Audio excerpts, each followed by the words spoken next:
Alors, salut Hervé. Salut Jeff. Voilà. Écoute, merci de me consacrer ton temps. Ici, donc, on va faire ce premier essai des capsules où on va parler fleet ensemble. Ouais, Voilà, ça me fait vraiment plaisir de partager ça avec toi pour la petite histoire, pour que les gens sachent un petit peu. On se connaît, je pense, depuis de longues années. Je pense que la ouais, première maintenant, fois, ouais. c'était à la SNEL. Je crois que ça date de Ouais, ça. tout à fait, ouais, ouais. Puis on a fait nos parcours chacun, moi dans l'automobile, dans le groupe Volkswagen. Et toi, rappelle-moi un petit peu quel a été ton parcours. Ah ouais, au début, c'était l'imprimerie, moi, hein, l'imprimerie avec l'imprimerie Snell que tu viens de citer. J'ai eu deux autres expériences aussi dans l'imprimerie. Et puis, je suis un peu tombé par hasard dans l'automobile, mais dans un rôle un peu spécial pour l'automobile, puisqu'on parle du fleet, ça, et donc des contacts spécifiques avec les sociétés. Un peu aussi avec les indépendants, mais c'est vraiment plutôt les sociétés. Et chez BMW d'abord, Willeke Discar, et puis chez Toyota Van der Weyden. C'est ça, voilà. Et donc tu parles du fleet, c'est vraiment quelque chose voilà, qui te passionne et c'est la raison pour laquelle tu as créé Xolo. Oui, exactement. Donc Zolo, c'est vraiment son but premier, c'est rendre des conseils pour les sociétés. C'est ça. Sociétés ou indépendants. Toute personne qui pourrait être intéressée par optimiser sa mobilité et qui a un numéro de TVA, en fait, D'accord, c'est ça. pour résumer. Et il y a trois piliers à cette activité. Un pilier information-formation, pour un peu essayer de se dépatouiller dans toute la fiscalité ou dans le monde de la mobilité actuellement, puisqu'il y a une offre de plus en plus large. Il y a du conseil, là où on rentre un peu plus dans le vif du sujet, avec des calculs TCO, donc Total Cost of Ownership, Ownership. pour comprendre vraiment ce que la mobilité coûte à la société. Oui. Et il y a une solution d'accompagnement aussi. Et là, l'accompagnement, c'est vraiment du fleet management externe ou du mobility management externe, si on veut y intégrer d'autres solutions de mobilité que la voiture. Ben oui, évidemment, oui, tout à fait. Qui n'a pas la même empreinte carbone et qui voilà, Voilà. a ses différentes possibilités en fonction de voilà, si on est plutôt rural ou urbain. Aujourd'hui, tu voulais nous parler un petit peu de ce Covid-19 et de la possible prise de conscience d'une partie de la population. Et quelle est un peu ton analyse par rapport à ce déconfinement qui va se faire qu'est-ce que ça va changer pour les indépendants, les sociétés ou toute personne qui travaille. Et je pense d'abord, de toute façon, chaque cas est à analyser de manière séparée et chaque cas sera différent. Ça va être compliqué. Ça l'était déjà de moins en moins, enfin, ça a été déjà de moins en moins évident de faire des généralités par rapport à la mobilité, C'est ça. vu l'offre, comme je disais. Et là, avec cette crise sanitaire du Covid-19, enfin, dont j'espère on sort petit à petit, je crois que les réactions vont être aussi différentes. Réaction des sociétés, réaction des travailleurs. Ouais. Donc, ça risque de demander des analyses, justement, et peut-être que Xolo pourra aider à ça, mais partant du principe que tout peut être une opportunité, je pense qu'il faut commencer à se poser les bonnes questions. Et je crois, la première qui me vient, moi, Ouais. c'est de me dire, ben, tout le monde a dû, enfin en tout cas une partie de la population qui travaille a dû l'expérimenter. Est-ce que le télétravail, ça marche ou pas? Ouais. Et si on part du principe que ça marche, forcément, ça repense la mobilité. Oui, c'est ça, puisque Et finalement, est-ce que fiscalement ça va changer lorsqu'on va dire, ben voilà, on a un avantage toute nature sur un véhicule, mettons, ou même un indépendant qui va se dire, ben voilà, moi j'ai mon véhicule qui est déduit à hauteur de X% par rapport à l'utilisation que j'en ai. Si je pars du principe que je fais du télétravail, l'indépendant, lui, bon, en soi, il n'a pas à dire le nombre d'heures qu'il fait chez lui et au bureau, mais un employé, si dans son contrat il est prévu qu'il faille 2 jours ou un jour semaine, est-ce que ça peut changer quelque chose au niveau de son avantage en nature, par exemple? ça amène pas mal de réflexions, c'est-à-dire qu'à partir du moment où on bouge un peu moins, est-ce qu'on a besoin de la même voiture? Ouais, Est-ce que cette voiture qu'on va choisir, c'est peut-être le moment de voir dans la globalité la chose, mais est-ce qu'il ne faut pas qu'elle soit plus écologique? Si je fais moins de kilomètres, est-ce que je ne peux pas passer sur une autre sorte de motorisation?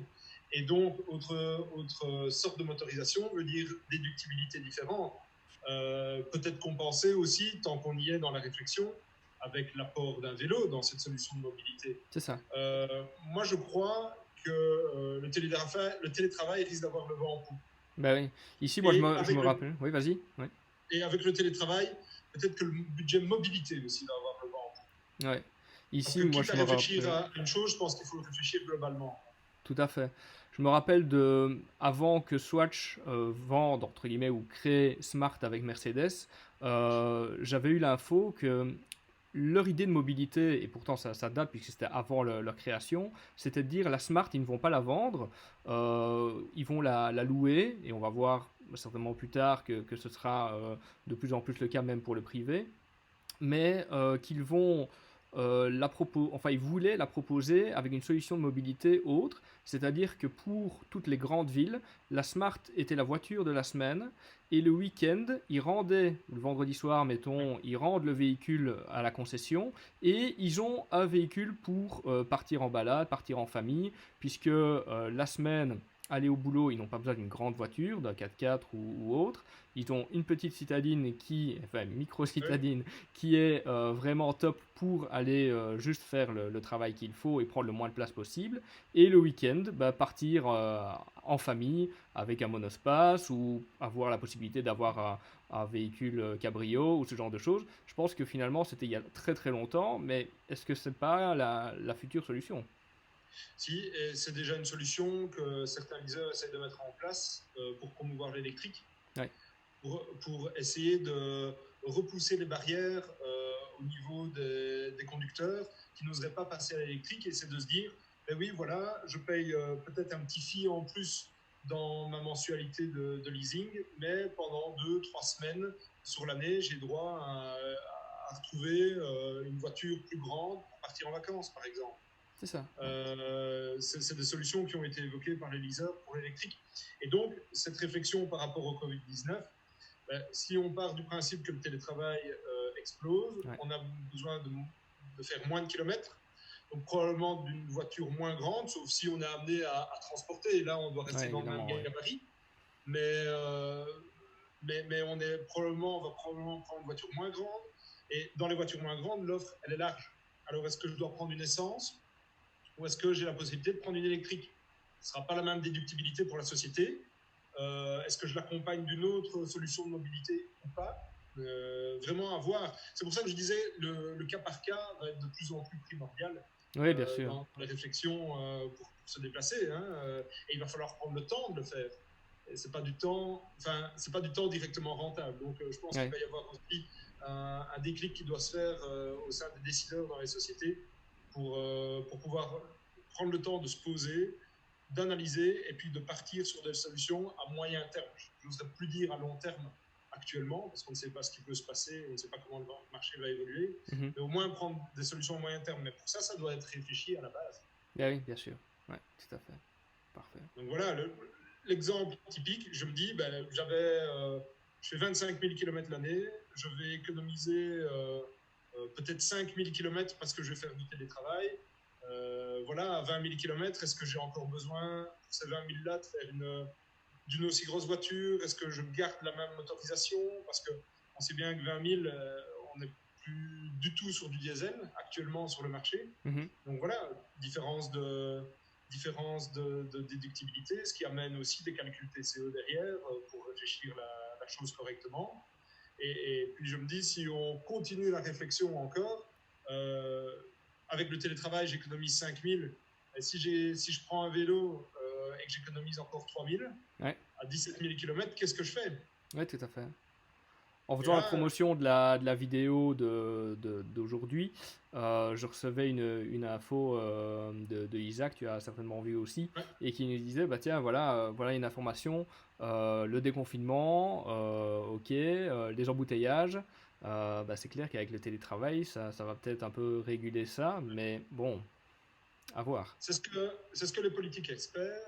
J'ai vu, enfin, le ministre Henry, ministre de la Mobilité wallonne, a fait une sortie là-dessus en disant le télétravail va tout résoudre.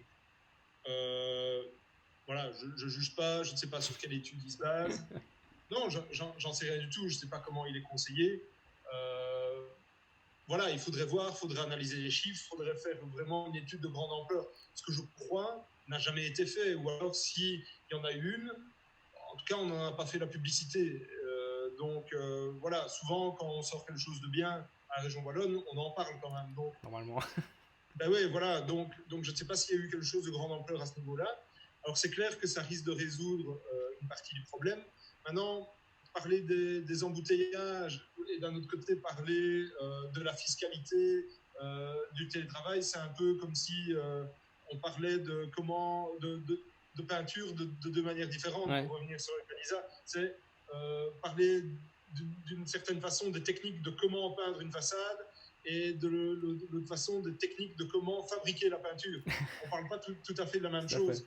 Et les solutions qu'on met en place pour résoudre la mobilité au sens bouchon, mode de déplacement, enfin, façon dont on se déplace, à quelles heures, etc., c'est encore un peu différent des choix personnels que va faire soit de la société, soit le travailleur, ou via son travailleur, la société dans un deuxième temps.